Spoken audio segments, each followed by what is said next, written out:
Hello everyone, hope you're all having a good day. This video is going to be on the odds to win the Stanley Cup for 2023. I'm going to be looking at my laptop down here, so I'll be looking down. This is the list I'm referencing. I got this from Hockey News, but compared it with DraftKings and a few others, and they all look pretty much the same. I'll go ahead and throw it in this corner here so you can see it the whole time.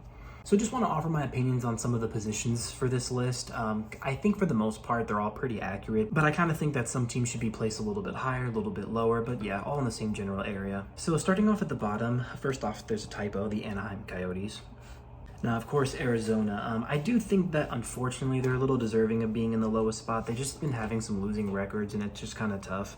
Definitely think that they have potential to be higher, but as of right now, I think it's kind of accurate. Same thing with the Canadiens and the Blackhawks. The Blackhawks are kind of going through a bit of a rebuild, so I get it, but I just don't really see them doing much. Kraken, I think, are a little bit underrated. I don't think that they could really be above a bunch of other teams, but I do think it's more possible than some of the other teams at the bottom of this list for them to do pretty well. I know a lot of people would be surprised, but I honestly wouldn't be surprised if they made the playoffs. I think that they're going to be a bottom seed, but at the same time, it doesn't really matter. I still remember when the Flyers beat the Rangers in a shootout. It was the 82nd game of the season, and whoever won the shootout made it to the playoffs, and the Flyers won, and the Flyers went all the way to the Cup. So it really doesn't matter. So yeah, I just think they're a bit underrated. So yeah, I would put the Kraken above the Sharks. I think the Sharks have been struggling a little bit, so we'll kind of see how it goes, but overall, I think the Sharks' position is pretty accurate.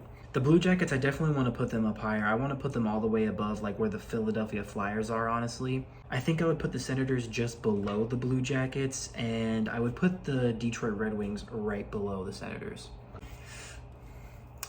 I don't know about how I feel necessarily about the Senators and the Red Wings, though. They could honestly be on a pretty even playing field because they both made some great moves and the teams look pretty different. I think I would put the Senators a little bit above because of their signings, and I think they're going to do a little better, but the Red Wings really have that potential, and I think they're going to surprise some people. Both teams are, honestly. I would put the Blue Jackets above them both, mainly just because that top line of the Blue Jackets just seems like really, really good. You know, you think about Goodrow. I think Goodbranson would be on that list, but I could be wrong. And then Line on that top line as well. Like, it's gonna be good. They're looking good. And they have great goaltending too, so like they're looking pretty solid. But again, I kind of feel like they're on an even playing field with the Red Wings and the Senators. They all made some great moves and are looking pretty good, and I think they're all gonna make a splash, but we just don't know the extent of it. But I think none of us would be surprised if they do very well. I kind of want to put them above the Jets and the Stars, honestly. I think they might really do better than them. Maybe not the Jets, that's a little bit arguable, but kind of above the Stars. I feel like the Stars are doing good for a bit. They're kind of trending down. Wouldn't be surprised if they do very well, but I just don't know how much hope I have in them right now. But I'm excited to see what they're going to do. The Canucks and Capitals, I think, are in a great position, honestly. I think I would put both of those teams above the Kings, though, and I honestly kind of want to put the Kings below the previous teams I was talking about. I don't really know how I feel about the Kings doing super well. I'm not really too sure. I feel like they're not going to do super well. I wouldn't be too surprised, but honestly, I think I'd be more surprised on them doing well over, again, the Senators and the Blue Jackets and the Red Wings. The Islanders, I think, are in a very solid position above all the previous teams that I've been talking about. You know, they were dealing with a ton of injuries and COVID, and honestly, they had such a bad season because they were just dealing with so much. So I think this year, regardless, they're going to do a lot better, and that's why I think that they're in a good position, especially considering what they've been capable of in the past, what they've shown us. So yeah, I think that they're just going to do pretty well, and I think the position's overall pretty accurate. You could kind of put them above the Bruins, but considering what they've gone through and then, you know, the loss of Trotz, I think Bruins could be above the Islanders here. I think both of those teams are honestly above the Blues, or maybe you could put the Blues in between the Islanders and the Bruins, but either way, I like their position. They did really well last year, and they put up a really good fight against Colorado. I think you could even say that they put up somewhat of an equal fight as compared to the Lightning. So I think they're going to be pretty hungry and they're going to do pretty well.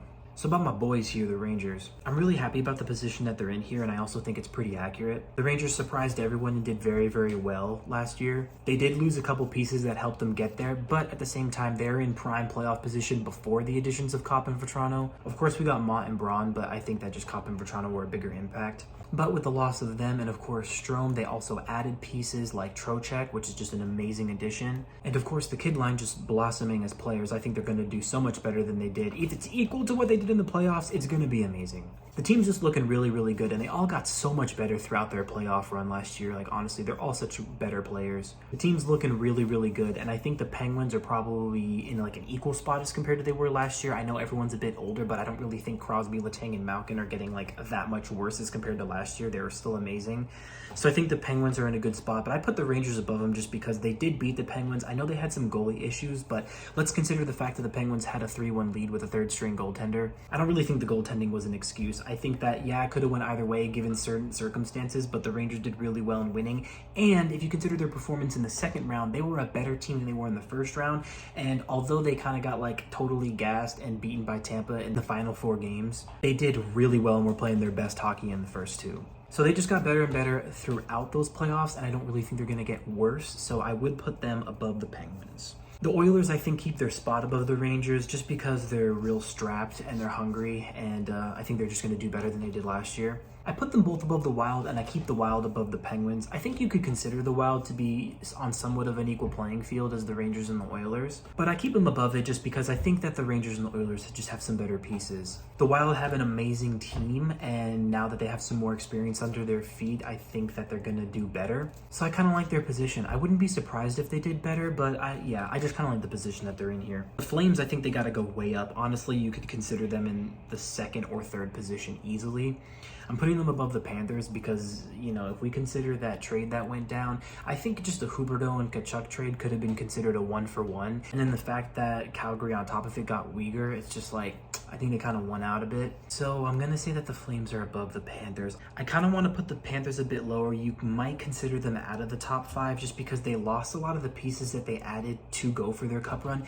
And they got rid of the coach that brought them to a President's Trophy, which is just a huge surprise for me. So I think they're going to do very well because they still have much of the same team, and obviously adding Tkachuk is nice. But considering what happened, I put them a little lower. I wouldn't be surprised if they did, you know, equally as well as they did last year, but just considering the moves that they made, I'd have to put them a little lower. Because again, this whole list is kind of about what the team looks like on paper, not their performance. You can't gauge their performance because none of these teams have played with the rosters that they have. So, you know, it's all at the end of the day up in the air. The Lightning, I kind of want to feel comfortable with them in the third spot, but I also want to put them above the Maple Leafs. I'm getting a little bit ahead of myself here, but I want to put the Hurricanes in the top 5 as well. They have a real amazing team, and if let's say we consider their goaltender being healthy for the playoffs, they're definitely doing really well. And of course, with the additions of Burns and Pacioretty, they're looking good. Brind'Amour is an amazing coach too, so they're just looking real strapped. Pacioretty is out for 6 months as of when he has the surgery, which I think is like around now. So that means he's probably going to come back around All-Star time, maybe a bit after. So, you know, that gives him a decent amount of time to kind of get ready for the playoffs. He'll probably be ready in season, just like ready to go come playoff time. I think I got to drop the Knights below the Hurricanes. The reason why I'm putting them low is mainly because of the Robin Lehner incident here. Of course, the Robin Lehner thing being that he's going to be out for the entire season, and now they're done with their first-string goaltender. They do have such an amazing team, so I really think that's going to help offset the, you know, the hole there. The thing is, they got Tristan Thompson, who looks very, very good, although he is very new in his career, so we're kind of going to have to see how it goes. But that's another reason why, again, I kind of want to drop them a bit. I think I would put the Hurricanes above them, even if Lehner was healthy. I just think the team just seems overall better and more put together at the moment. I think the Knights kind of need some cohesiveness to build up a bit because they got a lot of new pieces. But I still put them high because they have a very solid team, and I think they're going to do pretty good. I'm recording this a little after. Sorry if it looks weird. For some reason, skipped over my opinion about the Toronto Maple Leafs. I actually recorded it a few times, and I wanted to say more things, so I re-recorded it. But basically, about the Toronto Maple Leafs, I think their position is decently well. I don't know if I'd necessarily put them second, but I think I feel comfortable with them being in the top 5. I just think that they're really, really hungry, and they're really ready to break this hex of the first round exit. I think that this past season that occurred, like, it was really their best chance, and I think they ran into the hardest wall they could have ran into, which was obviously the Lightning. But they really put up a great fight. They had a great series, and they were close, you know, like they really could have put Tampa Bay away a couple times. Overall, I think they did really good, and they probably grew a lot from that series. And I think that they're just going to come back next year, like, ready to go. And I really honestly do see them leaving the first round. I know, like, it's, you know, against the memes and whatnot. But to be real, I really do see them leaving the first round. And I think they do really good after that because once that's kind of off their backs, they're probably going to feel a lot better.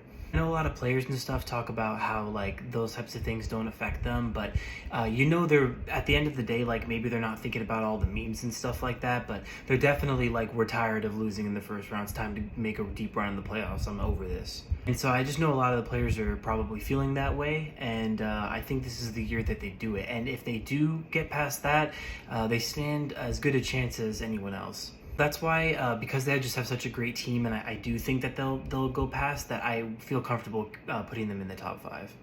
And of course, last but not least, the Colorado Avalanche. Very well deserving of the top spot, no question about it. They are primed and ready to go. Cale Makar put it really well. He said, when he was asked about the matchup with Tampa, he said that they're trying to start a dynasty and we're trying to start a legacy. Something like that, but basically saying they're trying to put a cap to kind of be like, yes, we have a dynasty, we've repeated, and we're like just getting started to kind of start to be like where they're at. And now that they won, they started it, they're on the track to complete it. They got the first step done. They're really not getting worse. They have very much of the same team. And I think they bumped up their goalie skills, honestly. I mean, Darcy Kemper is great, but Georgiev is very solid.